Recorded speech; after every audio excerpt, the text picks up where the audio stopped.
Okay, yes sir. तो lecture number 3 जो हमारा है आज, डिस्ट्रीब्यूशन सिस्टम। लास्ट क्लास में जो हमने पढ़ा था वो हमने इंट्रो में बताया था, एक पावर जनरेशन से लेके एंड कंज्यूमर तक एक स्ट्रक्चर जनरल किस तरह होता है, जिसमें एक पार्ट था हमारा डिस्ट्रीब्यूशन का पार्ट था। ठीक है, फिर डिस्ट्रीब्यूशन के जो टाइप्स हमने पढ़े थे with respect to the current and with respect to the schemes, connection schemes, जिसमें हमने ये पढ़ा था कि radial, ring and interconnected system, ring system and interconnected, और उन हर किसी के अपने अपने प्रोज एंड कॉन्स थे जिसको हम स्टडी किया था। आज के इस लेक्चर में हम पढ़ रहे हैं डीसी डिस्ट्रीब्यूशन सिस्टम।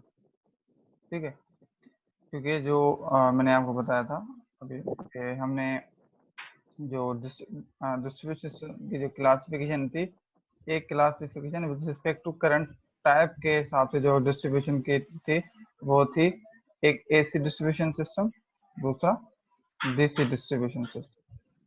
ठीक है, तो अब यहाँ पे आता है कि यस सर। ठीक, अच्छा, electric power is mostly almost entirely generated, transmitted and distributed as AC। इस चीज को कल लेक्चर पिछलों में हमने डिस्क्राइब किया था कि एसी को क्यों प्रेफर किया जाता था, क्योंकि long due to the transformer, क्योंकि ट्रांसफार्मर एक ऐसा इक्विपमेंट है जो जिसकी वजह से एसी, क्योंकि ट्रांसफार्मर एसी पे चलता है और वो आपका एसी करंट जो है वो काफी लॉन्ग डिस्टेंस पे आप पहुंचा सकते हैं। तो इस वजह से एसी डोमिनेट रहा in terms of power travelling के लिए, मतलब एक जगह से दूसरी तक पावर पहुंचाने के लिए। ठीक है, मगर फिर भी ऐसी बात नहीं थी कि आपका एसी है तो डीसी कम्प्लीटली ही खत्म हो गया, ऐसा नहीं है। काफी जगहों पे अब भी यूज होता है डीसी। तो उनके दरमियान उनकी जो कुछ एप्लीकेशंस हैं जो हम देखते हैं, जो आजकल इंडस्ट्री में भी बहुत है।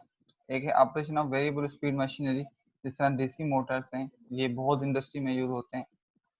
हर किसी के अपने अपने प्रोज एंड कॉन्स हैं एसी और डीसी में, मगर डीसी मोटर्स यूज होते हैं इंडस्ट्री में। इलेक्ट्रोकेमिकल वर्क, ठीक है, जो इलेक्ट्रोकेमिकल रिलेटेड वर्क्स होते हैं उनमें भी डीसी का काम होता है। ठीक है, areas where storage battery reserves are necessary. अच्छा, ये बड़ी इंपॉर्टेंट पॉइंट है, क्योंकि एसी बाकी चीजों में ठीक है, हम दूर तक इसको पहुंचा सकते हैं, बाकी फैक्टर्स तो हैं उसमें, मगर उसको हम स्टोर नहीं कर सकते एसी पावर। उसके लिए फिर हमारे पास जो डीसी पावर होता है उसको हम फिर भी स्टोर कर सकते हैं यूजिंग बैटरी, और अब आजकल दूसरी स्कीम्स भी आई हुई हैं जिसके तहत वो पावर स्टोर हो सकता है। तो इस इन मामलात में जो हमारे पास डीसी जो है बेहतर है, जब हमें पावर बैटरी रिजर्व चाहिए होती हैं और उस स्टोरेज चाहिए होता है पावर का। इलेक्ट्रिक ट्रेन्स जो हैं ये भी मोस्टली हम ये नहीं कह सकते एग्जैक्टली इसी की, मगर जिस समय मैग्नेटिक लेविएशन वगैरह सारी चीजें जो होती हैं उनमें भी डीसी पावर का इस्तेमाल होता है मोस्टली। ठीक है, ये एक चंद एप्लीकेशन थी मगर इस तक लिमिटेड नहीं है, और भी बहुत सारी एप्लीकेशन। ये सिर्फ एक ओवरव्यू देने के लिए कि डीसी का, तो इसका मतलब ये हुआ कि हमारे पास बेशक एसी डोमिनेट रहा है पावर को ट्रेवलिंग के हवाले से, मगर अब भी डीसी की एप्लीकेशन एंड नहीं हुई। तो क्या होता है कि फॉर सपोज आपने एसी जनरेट किया है और आपकी जो एप्लीकेशन है या आपको जो काम है वो तो डीसी है, तो फिर क्या होता है, फिर इसके लिए क्या होता था कि एसी पावर को डीसी में कन्वर्ट किया जाता था।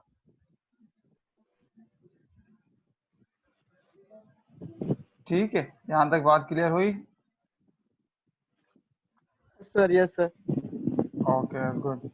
अच्छा, इसके अलावा आपसे मैं पूछूं कोई डीसी की कोई मुझे एप्लीकेशन बताएं, या डीसी का जहाँ पे इस्तेमाल हो, जो आप रोजमर्रा की लाइफ में आपके पास है, तो आप कौन सी बताएंगे मुझे?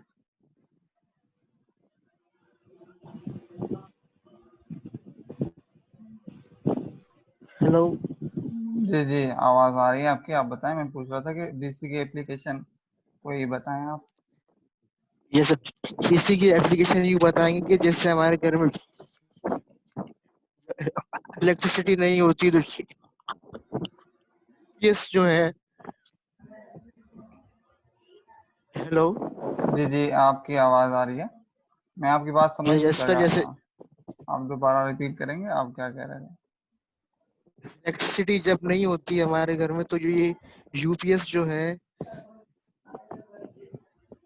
हाँ, एक कह सकते हैं कि एक इंटर कन्वर्जन है कि हम एसी पावर को डीसी में कन्वर्ट करते हैं, ठीक है, ओके गुड। अच्छा, तो इन सब का जो मेरा पूछने का मकसद था वो डायरेक्टली डीसी का यूटिलाइजेशन, मगर चलो ये भी एक एक फॉर्म है, हम डीसी को इनडायरेक्ट फॉर्म में यूटिलाइज कर रहे हैं, इस तरह हम बैटरी से स्टोर करते हैं फिर उनको यस सर। कन्वर्ट करते हैं एसी में, ठीक है। अच्छा, मेन मकसद यहाँ पर क्या हुआ कि हमारे घरों तक जो पावर पहुंचती है या मोस्टली, क्योंकि एसी जब डिस्ट्रीब्यूट करना हो या आपके पास, तो उसके लिए डीसी यूज होता है। तो जब सॉरी एसी यूज होता है, तो जब आपके पास डीसी घर में इक्विपमेंट हो तो उनके लिए क्या किया जाए, या इंडस्ट्री में जहाँ पे डीसी की रिक्वायरमेंट्स हो और आपके पास पावर सप्लायर है उसने आपको एसी में दिया है, तो इसके लिए फिर पावर कन्वर्जन होती थी एसी टू डीसी, ठीक है। अब उसकी जो तीन चार आपके एग्जांपल देखें, एक मर्क्यूरी और रेक्टिफायर होते थे, ठीक है। रोटरी कन्वर्टर्स, ये ऐसे कन्वर्टर होते थे जो एसी को डीसी में कन्वर्ट करते थे। मोटर जनरेटर सेट्स, ये एक ऐसा पेयर होता था जिसके थ्रू आपका एसी को डीसी में कन्वर्ट किया जाता था, यहाँ भी है, कुछ जगहों पे एप्लीकेशन है। अच्छा, तो इसको मैं आपको यहाँ पे ना इन तीनों चीजों को दिखाना चाह रहा हूँ। आप ये मुझे बताएंगे, आपको स्क्रीन शेयर हो रही है? अच्छा, ये है हमारी, सर शेयर। ओके, ये नजर आ रहे हैं आपके पास, ठीक है। ये है सर आ रहा हमारे है सर। ये है हमारे मर्क्यूरी मर्क्यूरी आर्क वॉल्व या मर्क्यूरी आर्क रेक्टिफायर, जिसके थ्रू एसी पावर को डीसी में कन्वर्ट किया जाता था। अच्छा, ये अभी क्योंकि फिर उसके बाद दूसरा जो हमारा था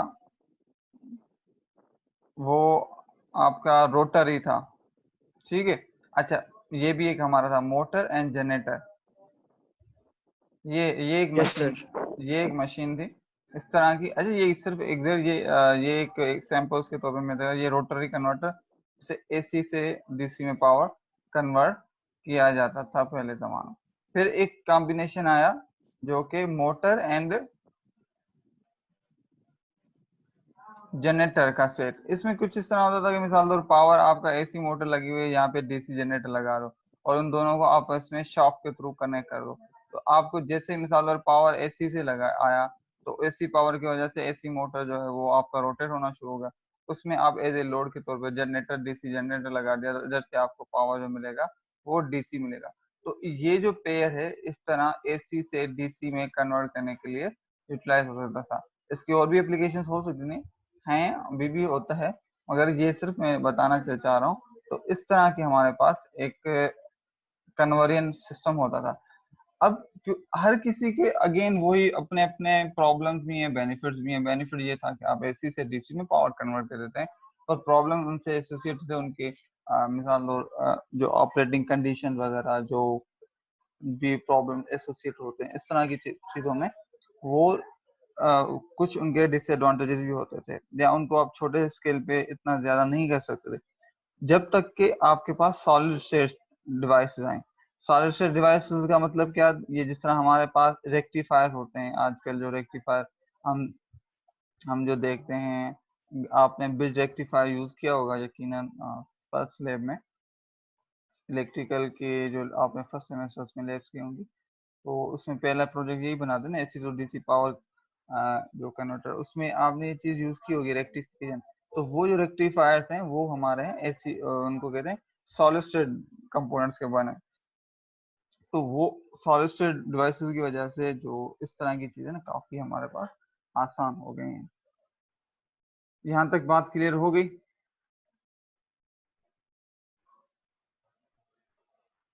मुबशिर, जी सर। ठीक है, गुड। अच्छा, अब आते हैं DC supply from substation may be obtain in the form of two wire, ठीक है। अब डीसी जो सप्लाई हमें एक सब स्टेशन से, मिसाल और अब एक सब स्टेशन हमें एसी टू डीसी करके पावर डिस्ट्रीब्यूट कर रहा है या हमें हमारे तक आ रहा है, तो उसमें फिर किस फॉर्म में हमें, या तो टू वायर सिस्टम के तहत घरों में पहुंचे या three wire system. Two wire का तो आपको आइडिया होगा, वो जिस तरह बैटरी, अब बैटरी में से जो डीसी हमें मिलता है ये हमारा टू वायर सिस्टम होता है। मतलब इसमें से हमारे पास एक वायर लाए हो जिसको हम कहते हैं एक हमारे न्यूट्रल, हम जिसको जनरल कहते हैं, पॉजिटिव नेगेटिव कहते हैं। ठीक है। जो थ्री वायर होते हैं उसमें consist of two outers and middle wire is called earth at the substation. Voltage between the outers is twice the voltage between the middle and outer wires. अच्छा, इसका कोई मुझे समझा सकता है आप लोगों ने इसमें क्या समझा है? हालांकि बहुत इजी चीज है ये।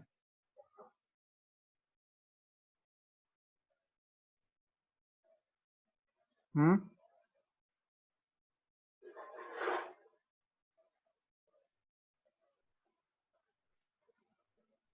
जी, कोई बताएगा? आपके पास स्क्रीन में भी क्या शो हो रहा है?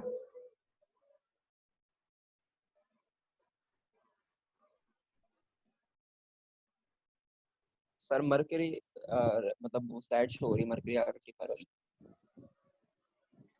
ये इसे शो नहीं हो रहा आपके पास पीडीएफ डीसी डिस्ट्रीब्यूशन? जी जी सर, वही शो हो रही है सर, मर्करी रेक्टिफायर वाली ओके, डिस्ट्रीब्यूशन। ठीक है, गुड। अस्सलाम अच्छा, वालेकुम सर। वालेकुम अस्सलाम। अच्छा, तो अभी जो मैं आपको बताना चाह रहा था कि ये दो बार, अब ये किस सिस्टम किस तरह है? एक तो मिसाल और ये हमारे पास एक सिस्टम है, कोई सब स्टेशन है जहाँ से मुझे दो वायर सिस्टम, एक पॉजिटिव दूसरी नेगेटिव। ठीक है। जो एक ये डीसी का सिस्टम होता है। दूसरा क्या होता है कि एक सब स्टेशन है, मिसाल लो मैं सब स्टेशन को एस से बना रहा हूँ, बॉक्स से। इसमें three wire system, three wire system का मतलब क्या है? एक आप पॉजिटिव कर लें, एक नेगेटिव कर लें, एक आपकी मिडिल पॉइंट जो कि सब स्टेशन पे अर्थ की हुई होती है। मैं इसको यूं समझा रहा हूँ, ग्राउंड। ठीक है।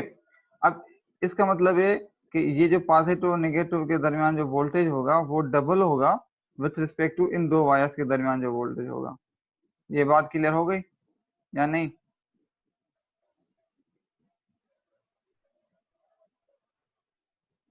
हेलो, कोई हाँ या ना का जवाब दे।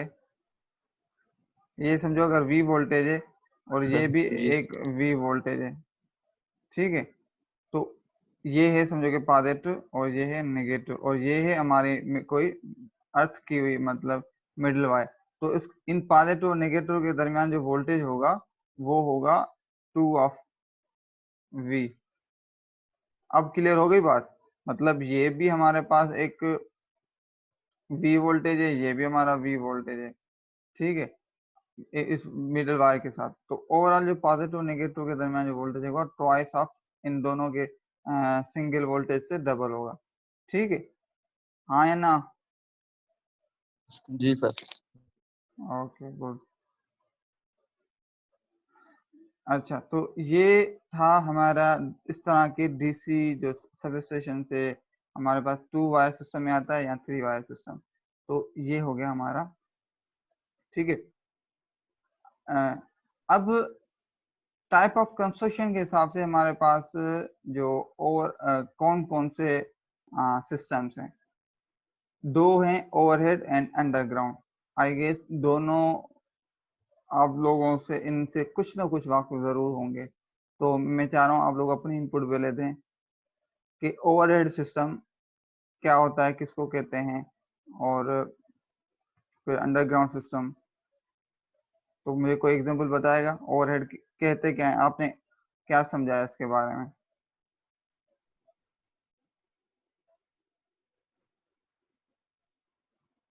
जी, हेलो।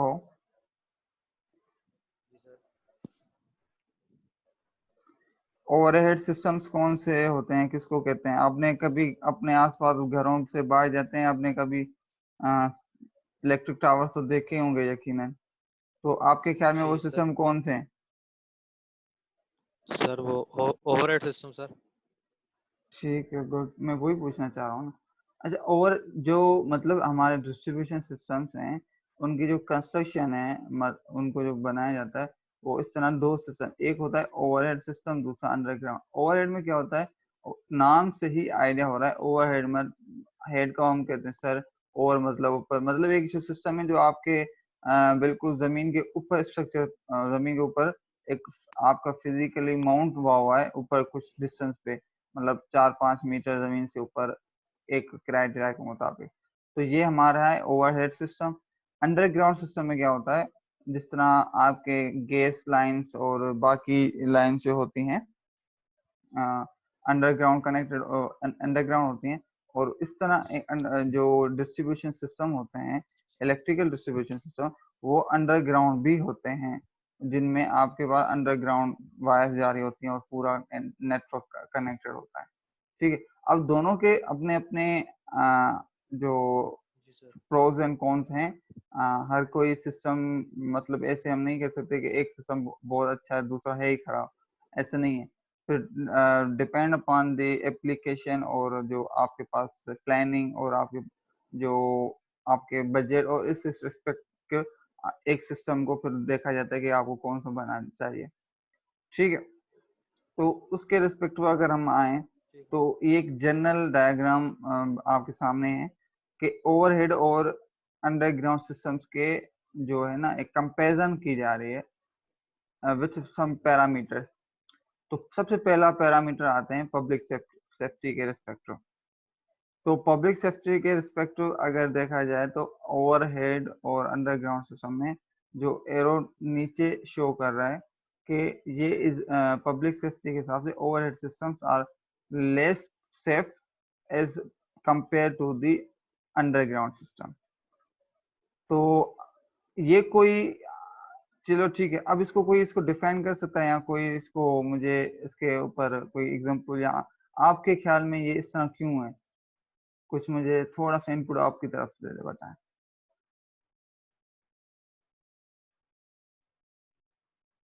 जी, मुबशिर, उजैर, अब्दुर्रहमान, 3 बंदे हैं, किसी का भी आवाज नहीं आ रहा, कोई एक दो बोले।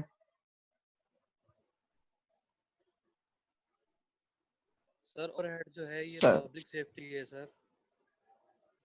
हाँ, पब्लिक सेफ्टी के हिसाब से आपके मिसाल दो दो ओवरहेड हैं और अंडरग्राउंड, तो आप उसको किस तरह डिफाइन करेंगे कि, या आप इसको क्या आर्ग्यू करेंगे कि भाई पब्लिक सेफ्टी के हिसाब से ओवरहेड अच्छा क्यों है, अंडरग्राउंड मतलब क्यों बुरा है, या अंडरग्राउंड क्यों अच्छा है, ओवरहेड सिस्टम बुरा क्यों है। तो इस तरह अगर मैं आपसे आर्ग्यूमेंट्स पूछूं तो आप क्या मुझे सजेशन देंगे, मैं वो पूछना चाह रहा हूँ, आप अपना इनपुट इसमें दें कोई।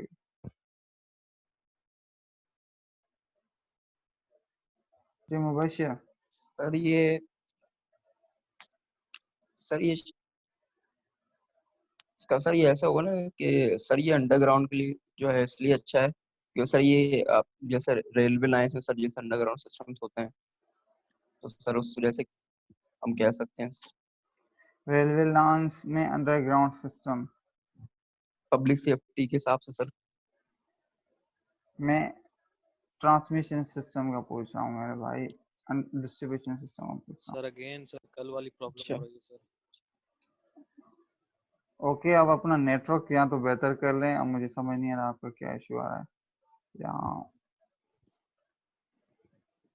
ठीक है, अच्छा, तो मैं एक दो आर्ग्यूमेंट बताता हूँ। पब्लिक सेफ्टी के हिसाब से ओवरहेड सिस्टम एक, क्योंकि ओवरहेड सिस्टम आपका बहुत ओपन है, आपके नो डाउट एक नॉर्मल लाइफ, मतलब आपके एवरेज हाइट से इंसान की से वो सिस्टम ऊपर होता है, मगर फिर भी हमेशा कहीं ना कहीं एक ओपन सिस्टम होने की वजह से इसमें बहुत सारे और भी खतरा है। फॉर सपोज बारिशों वगैरह में आपका ये सिस्टम बहुत खुला होता है, इस तरह कोई परिंदे वगैरह, बाकी अगर कोई आपकी गाड़ियां वगैरह, या जो आपका ऐसे जो ऊपर होते हैं, तो ये ऐसे पैरामीटर्स है, एक आपके पास थ्रेड रहता है उसमें सिस्टम में, as compare to underground. Underground में क्या होता है, वो कवर्ड सिस्टम है, वो एक तो बहुत उसके ऊपर आइसोलेशन हुई होती है, फिर वो जमीन में अंदर होता है, तो उसमें एक तो परिंदे वगैरह या बारिश वगैरह का अगर इश्यू आ जाता है, तो उसमें इस तरह का सिस्टम नहीं होता, एक कवर्ड सिस्टम है, और ये एक सेफ होता है as compare to overhead system के। तो एक तो ये हो गया। अच्छा, दूसरा पैरामीटर जो है, ठीक है, इसमें तो इसके नेगेटिव पॉइंट हो गए एक हिसाब से देखा जाए, मगर अगर हर सिस्टम को ना लगाने की कोई ना कोई कॉस्ट होती है, ऐसे तो सिस्टम कोई नहीं लग सकता। अगर हमें कंपेयर करें मिसाल तौर 10 किलोमीटर फॉर सपोज आप कोई वायर लगा रहे हैं, या आपके पास दो ऑप्शन है, या तो अंडरग्राउंड लगाएं या आप उसको ओवरहेड लगाएं। तो इन दोनों में जो इनकी इनिशियल कॉस्ट है, जो उसमें ओवरहेड सिस्टम में जो लगेगा वो कम होगी as compare to underground. Underground में आपकी फिर इनिशियल जो कॉस्ट है वो बहुत ज्यादा लग जाती है। मैं सिर्फ सपोज करके बताऊं, मैं एग्जैक्ट तो आइडिया नहीं है, मगर सपोज करूँ कि आपके पास सपोज ये जो है 1 लाख पर किलोमीटर फॉर सपोज इसका खर्चा है, तो ये उसके कंपेयर में 2 लाख होगा। मतलब ये इस तरह एक्स्ट्रा। अब एक्स्ट्रा खर्चा क्या क्या है? एक तो इसमें जो वायर लगती है वो वायर सिर्फ कंडक्टिंग नहीं होती, उसके ऊपर अच्छी खासी एक इंसुलेशन लगी होती है। तो इसमें अब इस वजह से जो इसकी वायर है अंडरग्राउंड की, वो ही आपको एक्सपेंसिव पड़ेगी, इतने की नहीं पड़ेगी। इसमें तो आप सिर्फ एक कॉपर की बस सिंपल ओपन वायर लेके आते हैं, जो भी आपकी रिक्वायरमेंट है डायमीटर के हिसाब से। मगर इस अंडरग्राउंड में आपको ऐसे नहीं है, आपको वायर इंसुलेटेड वायर, तो इंसुलेटेड वायर जो होती है, एक तो आपको करंट रिक्वायरमेंट के हिसाब से जो वायर चाहिए वो लेंगे, और फिर उसके बाद आप उसके ऊपर इंसुलेशन होती है तो उसकी मैन्युफैक्चरिंग कॉस्ट ही बढ़ जाती है। तो इस वजह से जो अंडरग्राउंड सिस्टम में एक तो ये खर्चा एक्स्ट्रा हो गया, दूसरा इसमें आपके पास जो है डिगिंग वगैरह करनी पड़ती है और पूरा प्रॉपर सिस्टम एम्बेड करना पड़ता है इसमें। तो उस वजह से आपके पास इसकी जो इनिशियल कॉस्ट है वो अच्छी खासी बढ़ जाती है। और ये जो है ना, इसमें ये जो ओवरहेड सिस्टम जो है ना, इससे बेहतर है। मतलब जिस पाकिस्तान जैसा ममालिक हों, और इसमें जो इतनी इन्वेस्टमेंट नहीं होती, हमारे पैसे नहीं होते, वो हम इतने पूरे मुल्क में अपने अंडरग्राउंड इंफ्रास्ट्रक्चर में शायद हमारे लिए बहुत एक्सपेंसिव हो, और हमें पावर भी चाहिए, पहुंचाना भी है, तो फिर हमारे जैसे ममालिक में हम कोशिश करेंगे इकोनॉमिकली जो है सिस्टम उस पे जाएं। आई बात समझ में या नहीं? जी सर। ठीक है। तो ये कुछ जो सिर्फ एग्जांपल्स मैंने समझाने की कोशिश की है।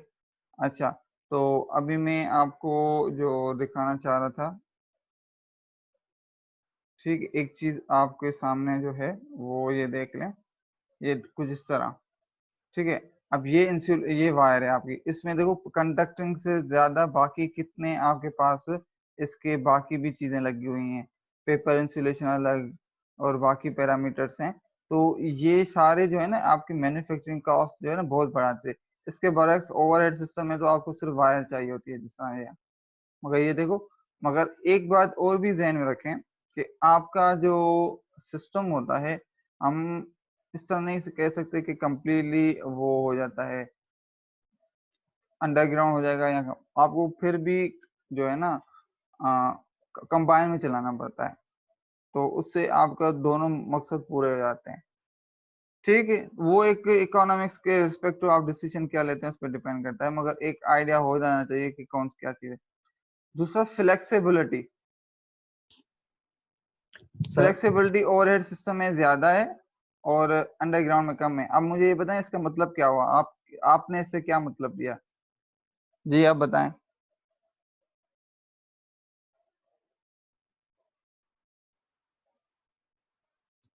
सर ये वोल्टेजेस के हिसाब से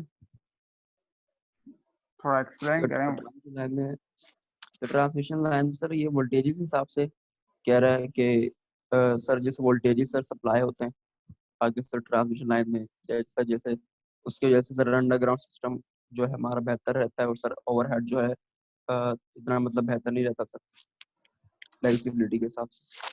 फ्लेक्सिबिलिटी पहले है क्या, आपने क्या समझा उसको? ओवरहेड और अंडरग्राउंड को फ्लेक्सिबिलिटी आपके हिसाब से क्या है? सर जिसमें सर करंट या वोल्टेज सर जैसे हम कह सकते हैं एग्जाम्पल के तौर पर कि सर मतलब आसानी से सर जो है पास हो सके, सप्लाई हो सके। वो तो कंडक्टर से होता है ना। जी नहीं सर, मतलब कि जैसे अगर एग्जाम्पल लेते हैं हम, जैसे सर ट्रांसमिशन लाइन पे जैसे सर पासिस होते हैं सर वोल्टेजेस, तो सर उसमें भी सर ये फ्लेक्सिबल हो सकता है।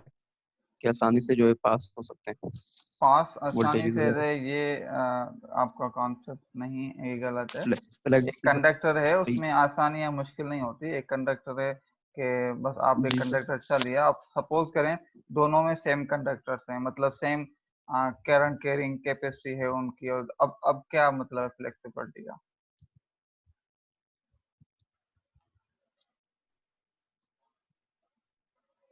ठीक है, फ्लेक्सिबिलिटी आपको जो समझ करंट रहे का हैं वो नहीं है, करंट या वो नहीं है, जस्ट फ्लेक्सिबल वर्ड का मतलब हम मतलब ऐसा है जिसमें आप इजीली एक नेटवर्क को एक्सटेंड कर सकते हैं। यहाँ पर ओवरहेड सिस्टम है ना ऊपर, मिसाल और आपकी गली में एक ओवर सिस्टम लगा हुआ है, वहां पे आपको जो है ना वायर चेंज करनी है, किसी वजह से आपका जो इश्यू आ गया वायर में, ठीक है, या उसमें नेटवर्क को एक्सपेंड करना है वहां से, तो उसमें आपके पास ओवरहेड में इस तरह में ज्यादा फ्लेक्सिबिलिटी है।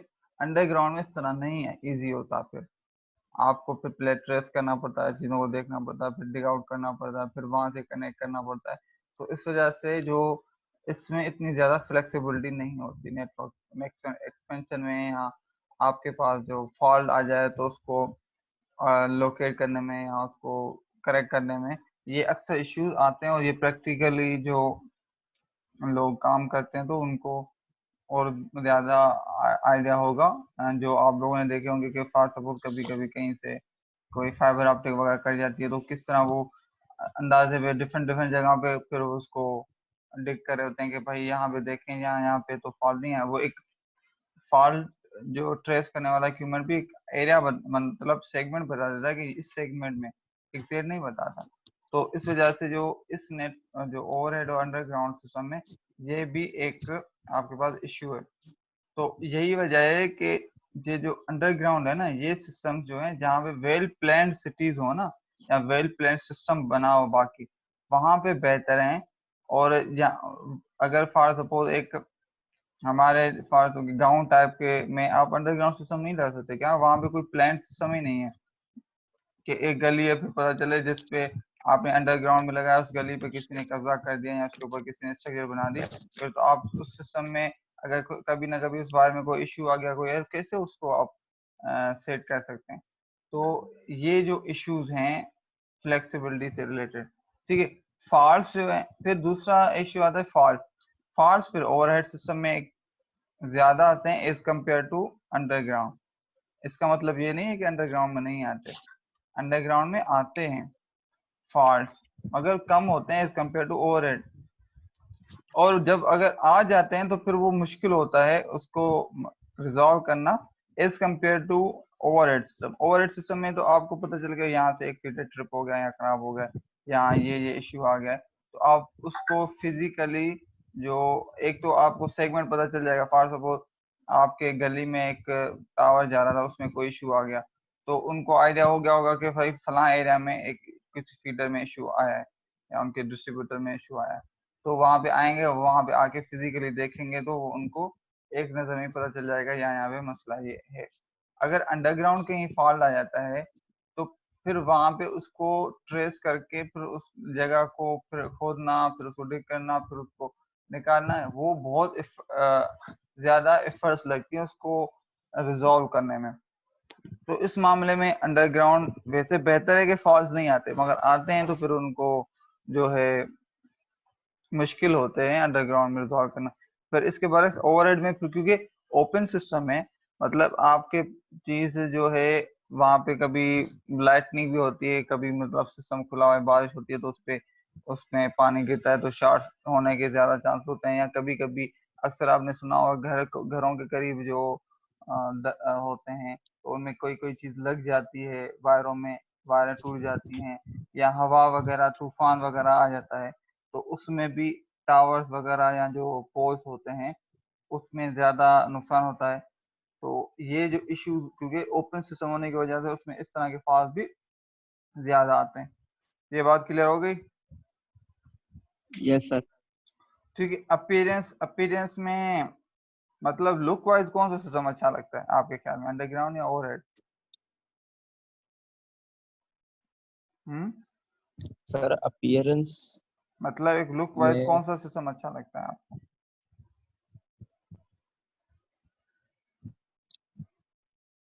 सर ये सर ओवरहेड सर, नहीं सर, अंडरग्राउंड। मैं आपसे पूछ रहा हूँ भाई, एक कमेंट्स अंडरग्राउंड पूछ रहा हूँ कि भाई आपको जी दो जगह पे गए हैं, एक अंडरग्राउंड सिस्टम लगा जी हुआ है, एक ओवरहेड सिस्टम लगा है, आपको दिखने में कौन सा अच्छा लगेगा? Sir, underground. ठीक है, सिंपल सी बात है, इसमें भी क्यों डर रहे हैं आप लोग? ऐसे कोई मैंने कोई कॉम्प्लेक्स आपसे क्वेश्चन पूछ लिया, एक ऑब्वियस सी बात है।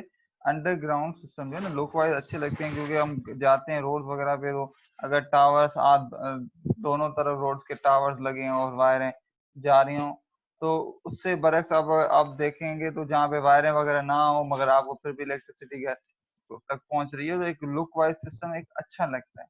अपीयरेंस में और सिस्टम इतना अच्छा नहीं है, लुक वाइज अच्छा नहीं लगता, और अंडरग्राउंड अच्छा लगता है। मगर ये जरूरी है कि अंडरग्राउंड सिस्टम वहां पे बेहतर है जहाँ पे एक प्लान सिटीज हो। जिस तरह पाकिस्तान के में अगर कराची की बात करें तो बहरिया टाउन है, उन्होंने अपना अंडरग्राउंड सिस्टम रखा हुआ है। तो उन्होंने एक प्लानिंग से गली रोड वगैरह हर चीज जो है एक प्लानिंग से बनाए हुए हैं, तो उसमें उन्होंने अंडरग्राउंड जी सिस्टम सर। को ज्यादा बेहतर मेंटेन कर रहे हैं, और लुक वाइज अच्छा लगता है कि एक सिस्टम जो है पूरा अंडरग्राउंड है, वायरें खुली हुई नहीं है, नजर नहीं आ रही, और एक अच्छी लुक अपीयरेंस अच्छी होती है। ठीक है। जी सर।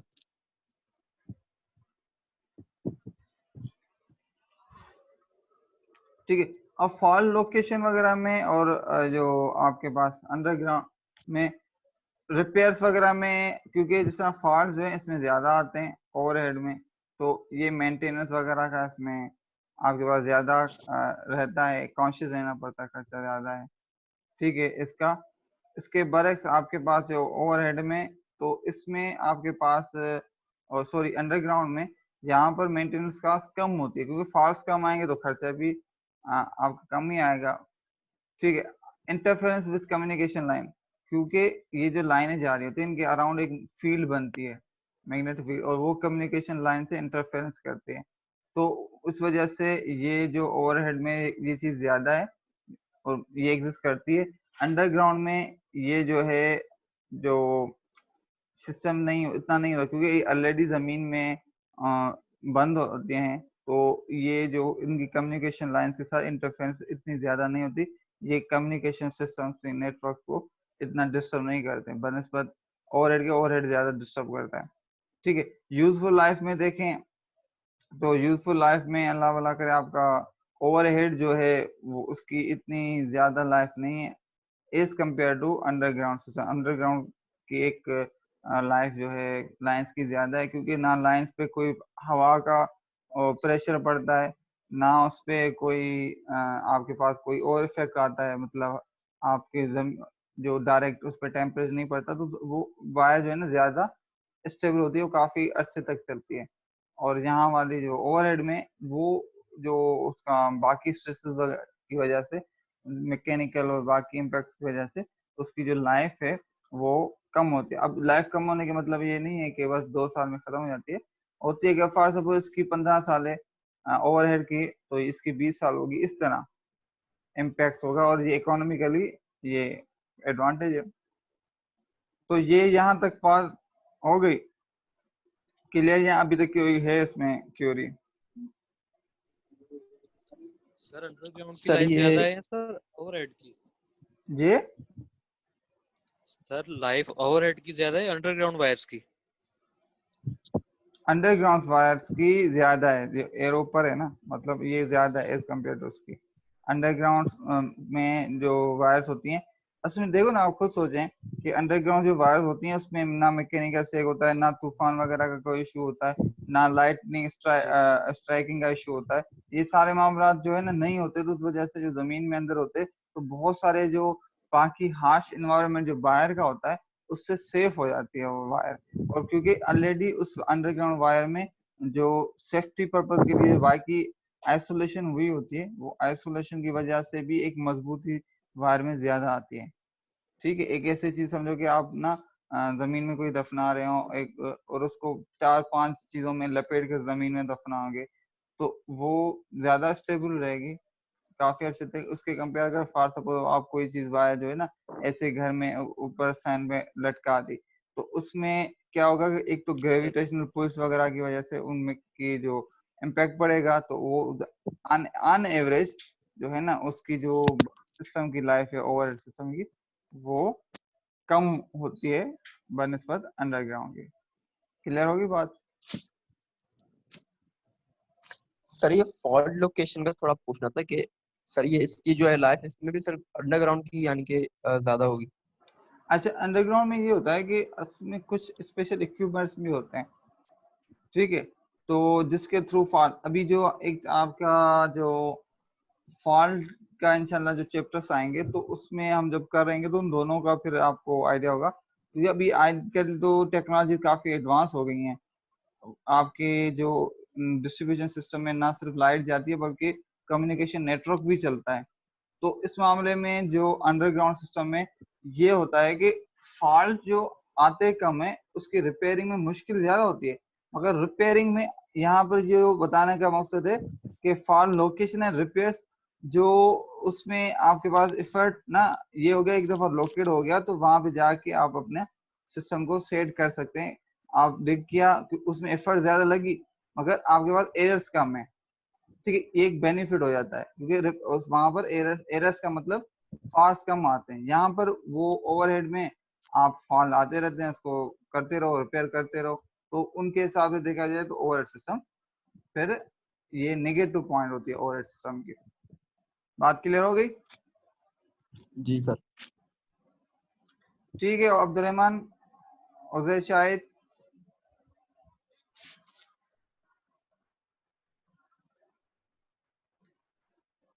अच्छा अच्छा, इस सब डिस्कशन से एक बात तो क्लियर हो गई कि ये जो सिस्टम हमारा है इनमें हर किस्म के अपने एडवांटेजेस हैं, डिसएडवांटेजेस हैं, ठीक है, और जो जनरली जो है ओवरहेड सिस्टम यूज किया जाता है, ठीक है, जनरली ओवरहेड सिस्टम ही यूज किया जाता है। तो यहाँ तक बात क्लियर हो गई। मेरे ख्याल में ये बहुत आसान टॉपिक था जिसको हम आराम से जी कर सकते थे। अच्छा, जी sir. Requirements of a distribution system, तो अब सवाल पैदा होता है कि भाई रिक्वायरमेंट्स आप एक सिस्टम से क्या चाहते हैं। एक चीज हम जो कह रहे हैं ना, तो तीन चार चीजें हैं, मतलब एक कहते हैं कि एक हर किसी का होता है कि आपके घर में मिसाल लो वोल्टेज जो आ रहे हो वो प्रॉपर आ रहा हो। फॉर सपोज मेरे घर में एक लाइट पहुंच रही, एक वावडा से मैं या हेस्को से मैं कनेक्शन लिया है, तो मैं क्या चाहता हूँ कि भाई एक तो प्रॉपर वोल्टेज मेरे पास 24 घंटे हो, दूसरा जो मेरे पास पावर जो है ना ऑन डिमांड अवेलेबल हो, मतलब जब भी मुझे जितना भी पावर चाहिए मैं ले सकूं। अगर मुझे एकदम 10 एसी चलानी हो फॉर सपोज, या मुझे बिल्कुल भी ना चलाए, मतलब जो मेरी रिक्वायरमेंट्स हैं पावर की, जिस टाइम भी मुझे चाहिए तो अवेलेबल हो पावर, ठीक है। तीसरा रिलायबिलिटी, कि वो आपके पास प्रॉपर वोल्टेज जो है एक रिलायबल, इस सेंस का मतलब है कि वो प्रॉपर आ रहा है, ऐसे ना फ्लक्चुएशंस हो रही हो एकदम, आपके पास पावर तो हर वक्त अवेलेबल है मगर वो रिलायबल नहीं है, अप एंड डाउन होता रहता है, जिसकी वजह से आपके पास जो घर में सामान इक्विपमेंट वगैरह हैं वो खराब हो रहे हो या कोई इश्यू हो। तो ये जो तीन चार पैरामीटर्स हैं एक समझो कि एक डिस्ट्रीब्यूशन सिस्टम को डिफाइन करता है कि कितना अच्छा है या कितना बुरा है, ठीक है। ये एक हर कंज्यूमर की एक क्या कहते हैं कि जो एक ख्वाहिश होती है कि इस तरह की चीजें हों।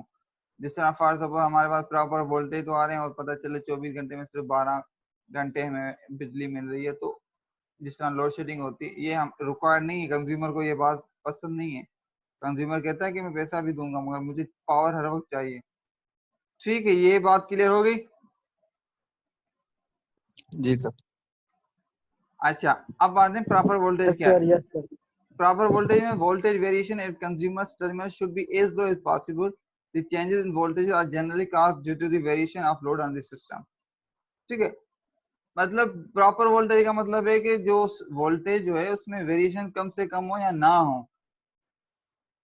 हम इसको कहेंगे ना होना तो मतलब आइडियल केस होता है मगर कम से कम हो, ठीक है। यह बात समझ में आ रही है? मतलब ऐसे हो कि फॉर सपोज अगर 220 की जगह आपको 225 से 215 के दरमियान फॉर सपोज वेरी हो रहा, ऐसे ना हो कि पता चले कभी 160 है और कभी 260 हो गया। तो ये वेरिएशन ना हो, तो मिनिमम से मिनिमम हो। आइडियल केस आपको क्या है कि 220 ही आरएमएस वैल्यू मिल रही हो। अच्छा, low voltage causes loss of revenue, inefficient lighting and possible burning of motors, burning out of motors। तो आपने कभी एक्सपीरियंस किया है डिम लाइट, जिसको हम बोलते हैं डिम लाइट होती है?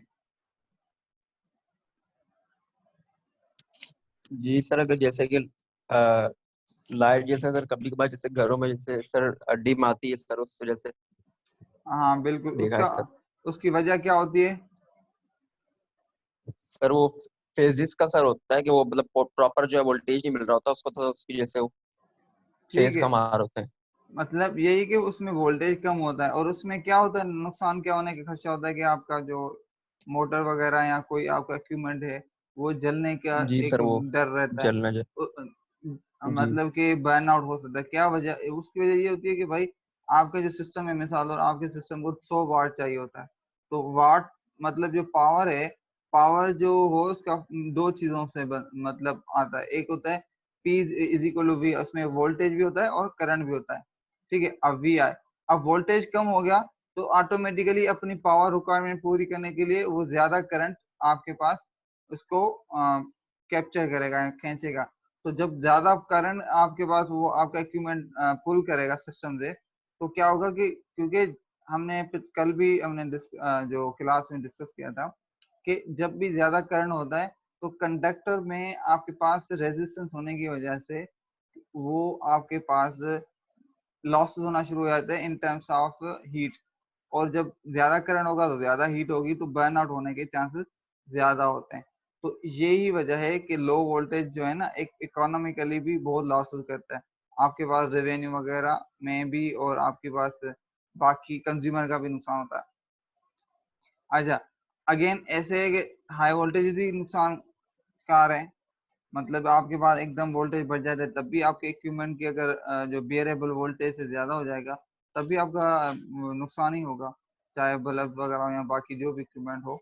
तो ये है कि प्रॉपर वोल्टेज होना लाजमी है। तो ये 3-4 कंडीशन हो सकती है, या तो लो वोल्टेज हो या हाई वोल्टेज हो, दो ही कंडीशन हो सकती है ना इसमें। ठीक है। अच्छा, जी जो अलोबल लिमिट है, मतलब कुछ कंट्रीज में, डेवलप कंट्रीज में, कि आपके पास जो वोल्टेज वेरिएशन +-6% अलोबल है। +-6% का मतलब ये है कि फॉर सपोज अगर आपका स्टैंडर्ड फॉर सपोज 100 वोल्टेज आपको घरों तक, आप अभी कंपनी चला रहे हैं जिसमें आपने कंज्यूमर को 100 वोल्टेज तक देना है, तो अलोबल रेंज का मतलब 6% ये हो गया।